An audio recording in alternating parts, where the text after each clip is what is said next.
Before we dive into today's mailbag, if you have questions you can't watch live, you didn't get your question answered, whatever it is, hit me up on Twitter at What's Going Downey. I would much prefer that than the DMs I get, which are cryptocurrency crap and suspicious links to meet singles in your area. I'm tired of it. Let's get football talk in my DMs instead. At What Going Downey on Twitter. From Lore, what team should sign CJ Gardner Johnson? I will make notes. We are filming these mailbags, part of our live show on Tuesday. Is a chance that something ends up happening and he goes somewhere. The team that sticks out to me, the Eagles. Would anyone be surprised by that? Just go back to Philly. It works there. Gardner Johnson is one of the best trash talkers in football, but also is the personified version of his intrusive thoughts one.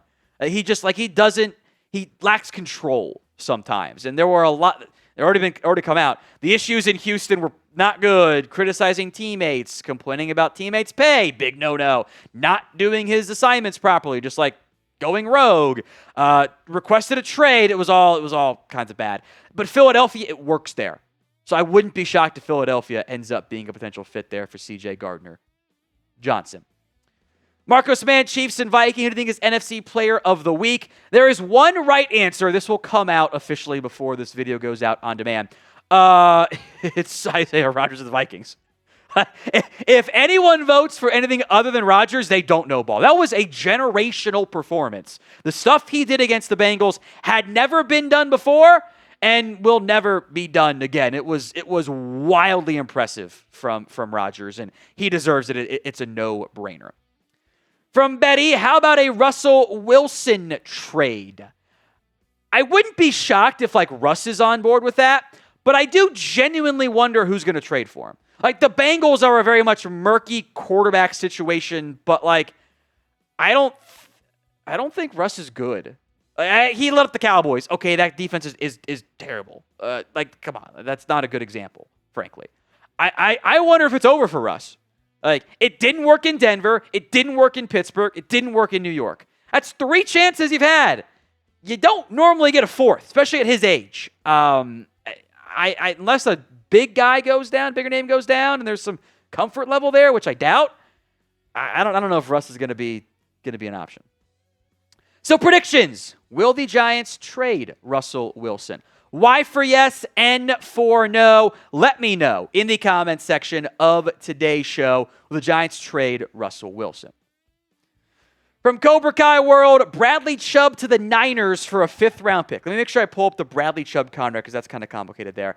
I think this is a good name for the Niners. It might be a little bit more expensive for them to go get him with the way the contract is set up. Let me get it pulled up here because they just extended him in March, which is an issue overall for the Dolphins. But Nick Bosa's out, getting an edge, someone like Chubb, I think does make a ton of sense for San Francisco. He's really cheap right now for the Niners. They'd owe him essentially the vet minimum this year, and then the number skyrockets next year to over $20 million. That's fine. The issue is with the Dolphins side of it. They're not really saving anything. And they save $9 million over the next 2 seasons with a trade. That doesn't really move the needle. But if they're going to tear it down, that is the type of name they should consider shopping. Eric Simmons, will Mike McDaniel ever be a head coach again someday? I think he will. I wouldn't be surprised. You don't often see defensive minds get a second chance in the NFL. Those guys are normally not the options. But offensive minds do. I wonder if Mike McDaniel is going to be the right fit.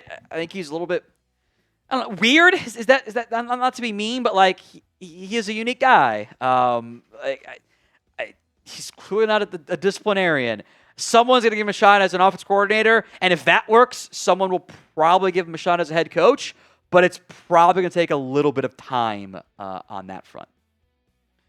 Today's show is made possible by Omaha Steaks. You guys can get an extra $35 off at checkout by using promo code NFL Daily. That's on top of their ongoing 50% off site-wide. Who doesn't love steaks?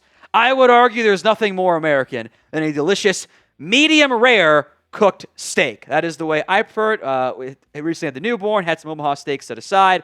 The family came over, I cooked them up. They were delicious. And I cooked them medium rare because that's the way to do it. Omaha Steaks offers unrivaled quality and variety, and every bite is backed by their 100% guarantee. Every steak is aged perfectly to maximize tenderness and hand-cut by master butchers in America's heartline. They're family-owned with over 100 years of experience in the meat industry. They have been America's original butcher since 1917. Get fired up for fall grilling with Omaha Steaks.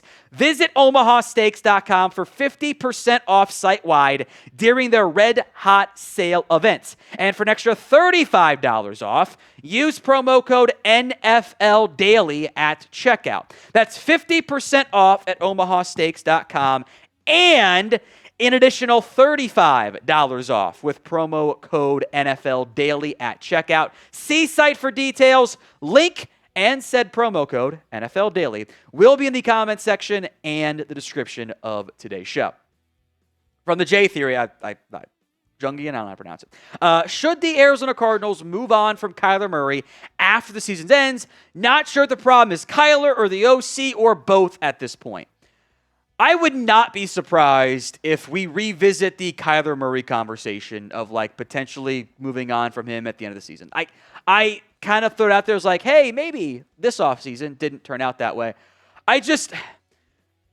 Outside of like a very small sample size a couple years ago, he hasn't been that great of a player.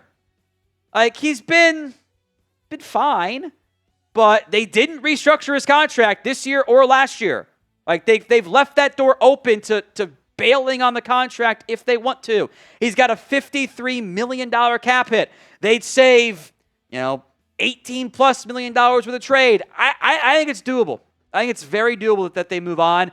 I don't know what that team ends up looking like, but if they don't make the playoffs and the offense continues to kind of struggle, I think it's very, very possible. Not right now, but next offseason, it will be a point of conversation. Cobra Kai World, Patriots should bench Rhamondre Stevenson and start Treyveon Henderson. Yeah, I agree. I get that there's been some disappointment in New England with like the pass protection from Treyveon Henderson. You know what's worse than missing a pass pro block or two? Fumbling. That's what's worse. Henderson, the run game overall has been, I think, a little bit shaky. Henderson's got just 19 for 65, but the pass catching for all those guys have been pretty good. But, don't give Antonio Gibson snaps. Stop it. You spend a second on pick on Henderson. Let him cook. From Jenny, is a Trey Hendrickson trade back in the cards? I don't think today. Check in again in a month. If things really continue to fall apart in Cincinnati, if it looks like it did against the Vikings every week, I doubt it will. But if it keeps looking like that, the Bengals are probably better off cutting their losses and shopping him for a trade. Now, they'll probably get a third-round comp pick if they lose him in free agency. Probably. No guarantee, but probably. If that's the case, they're going to have a high asking price. Half a season rental, I don't know if the value works out quite right. And maybe the Bengals don't want to give up on the season. But so I'm not saying no, but I'm saying it's a little bit dicey. Who is the next NFL player to get traded? Let me know in the comments section of today's show. A $2 super chat from Papi Chulo Sits. Thank you very much, my friend. Happy to have you here. It says Devon Achane or Breece Hall to the Bears. I like this. I don't know if either guy gets moved. I think specifically for Miami, even though they are addicted to spending draft capital on running backs, which is horrible roster construction, he's still really good. I like Ollie Gordon a lot. Maybe Jalen Wright makes more sense as a trade candidate because they have to keep some young talent. Breece Hall slowly ceding more touches to Braylon Allen, but I think Breece Hall has been better than Braylon Allen. But if the Jets keep losing games and they're at the trade deadline and they're 3, 4, 5 games under 500, I do think a trade starts to really make a lot of sense. Allen was better last week against the Bucs. Over the course of the season, what I saw early in the year, I'm inclined to go, I think Breece Hall still offers a little bit more, but the timing of his contract kind of makes it stand okay, maybe maybe this is something that the Jets should consider doing. I think Bears need more than DeAndre Swift. They might be more patient and focus on next year's draft. Like Jeremiah Love is a flawless fit, I think, in with what Ben Johnson wants to do. Now, if you want to be a part of our mailbags, then you have to be subscribed. Otherwise, there's just no way to get in on the show because it's all done on our live videos. So hit that sub button so you don't miss out. YouTube.com/chatsportstv. Outdoor Creations. Why is the Eagles play calling so vanilla? It's an odd year, so I guess that means the Eagles OC's bad. You get future head coach, bad OC. Future head coach, bad OC. Look, honestly, this is Kevin Patullo's first time being a play caller. I think there are some growing pains he has to figure out. I think at times Kellen Moore and Shane Steichen, look what he's doing with Daniel Jones, really did a good job maximizing. Maybe it's just a lack of comfort, a lack of feel for what's going to be best for this version of the Eagles team. It's maybe some offensive line concerns with the injuries there. But I don't know. I think it's misuse of the personnel. Like, F it, A.J. Brown down there somewhere isn't a bad play call, actually. I saw it down the stretch against the Rams. Do more of that second half offense. It's not perfect, but I think they should get better as the year goes along. If not, then we're right back in the Brian Johnson conversation. From Clee, come on, I'm not going to fall for this, guys. Come on, you guys can't get me. Is Brian Callahan going to get fired? Sure seems like it. Look, I don't know if you guys caught part of his press conference. He was asked like if he had regrets about his play calling. He's like, no, not really. I noticed with my play calling. Okay, but you gave it up on Tuesday. I don't think it was his decision to give up play calling. That's how that reads to me. And that's just dead man walking signs right there. They don't start winning games. He's gone.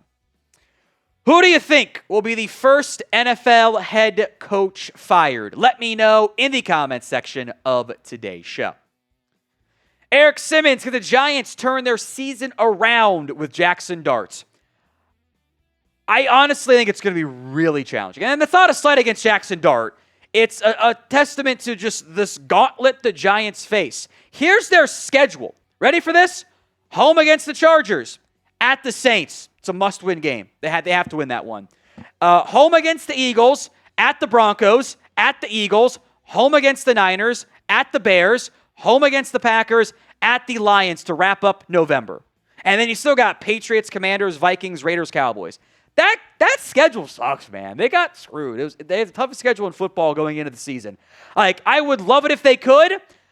I don't think it's going to be easy to get them to turn around their season.